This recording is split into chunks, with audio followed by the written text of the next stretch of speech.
This is the internet's ultimate arena where toxic roommates, terrible bosses, and shady enemies finally get exactly what they deserve. These aren't just little acts of payback. These are carefully planned, brilliantly executed masterstrokes of revenge that make you want to stand up and clap.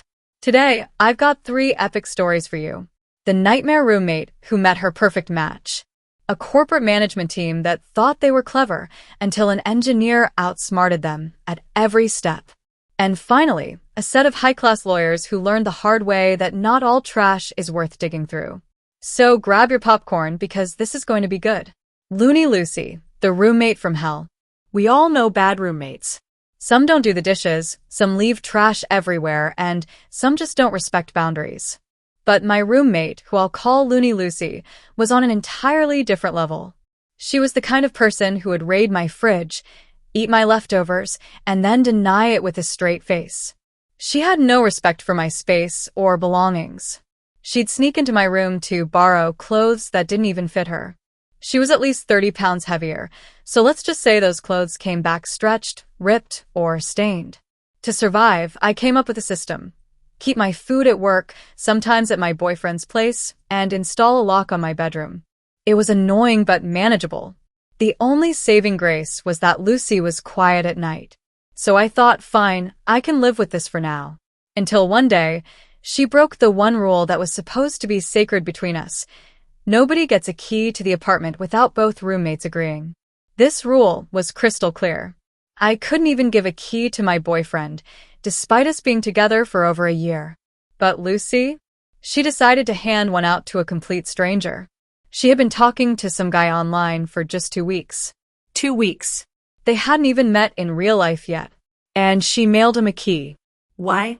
Because he was going to arrive in town before she got off work, and apparently she thought it was romantic to let him come straight into our home. So picture this. I'm doing laundry at home, wearing nothing but my Victoria's Secret robe because I'm about to shower. I hear the lock click.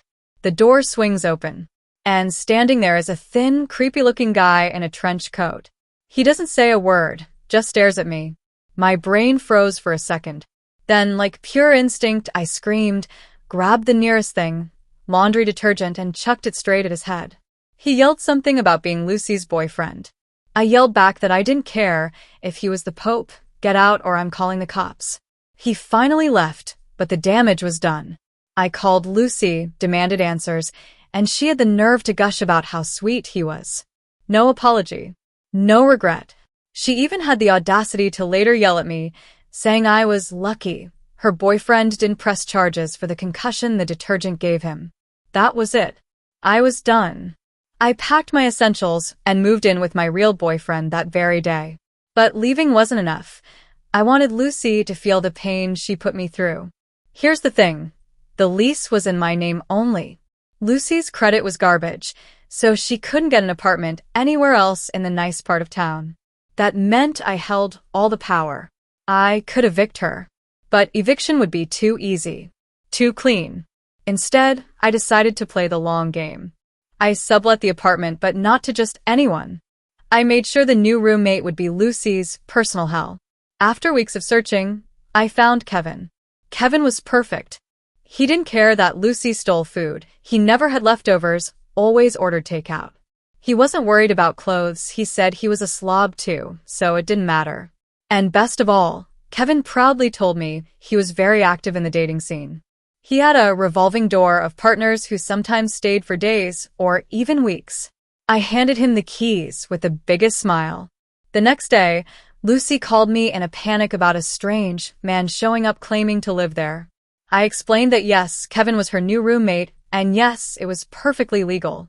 Within days, the voicemail started. First raging, then whining, then begging.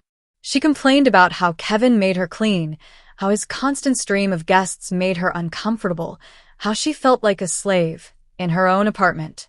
I finally picked up one of her calls. She told me she couldn't take it anymore. Kevin kept bringing home men every couple of nights. Sometimes they didn't leave for days.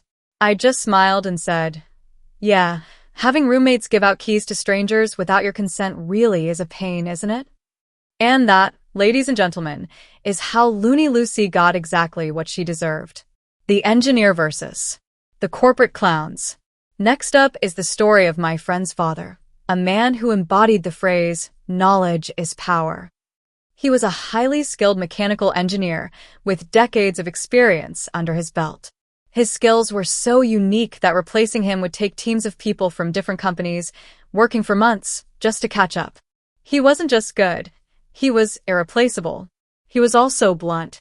He hated office politics, didn't care for team-building exercises, and thought forced enthusiasm was a joke. But he always did his job with precision and mentored younger engineers to ensure the company thrived. For years, his company respected that.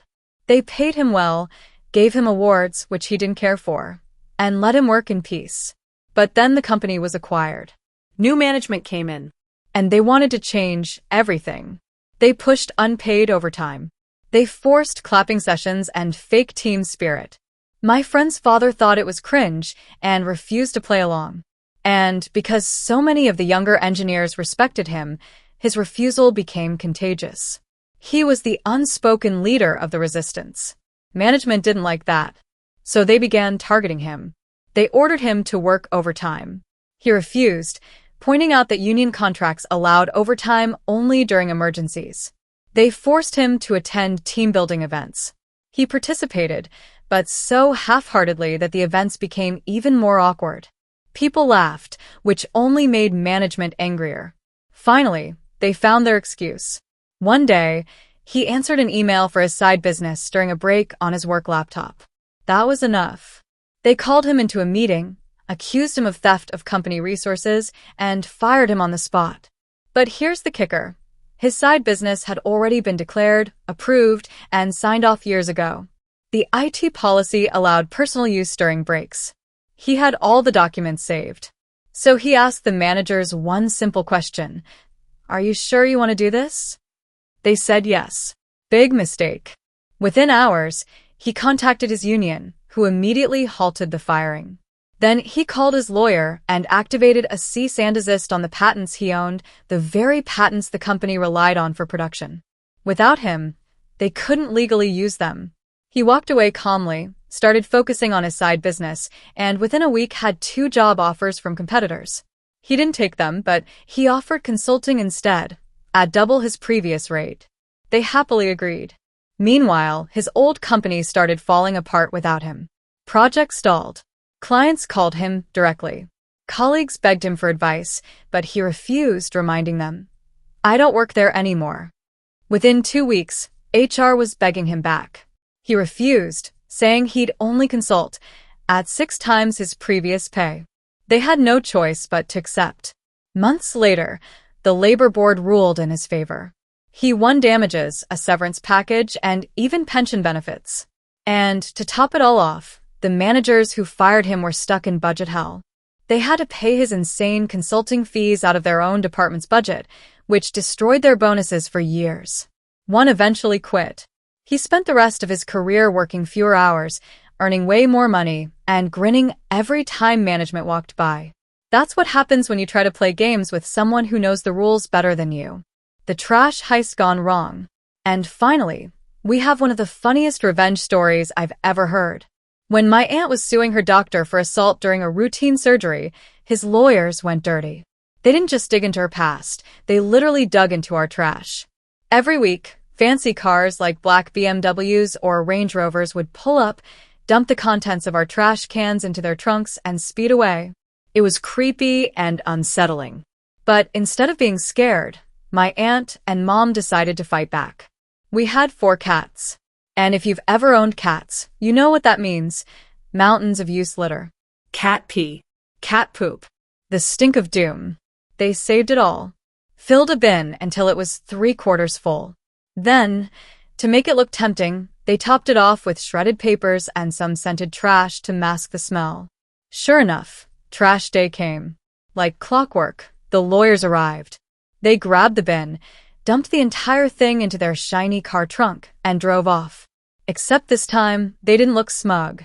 They were furious, shouting at each other, realizing too late what they had just stolen. My aunt?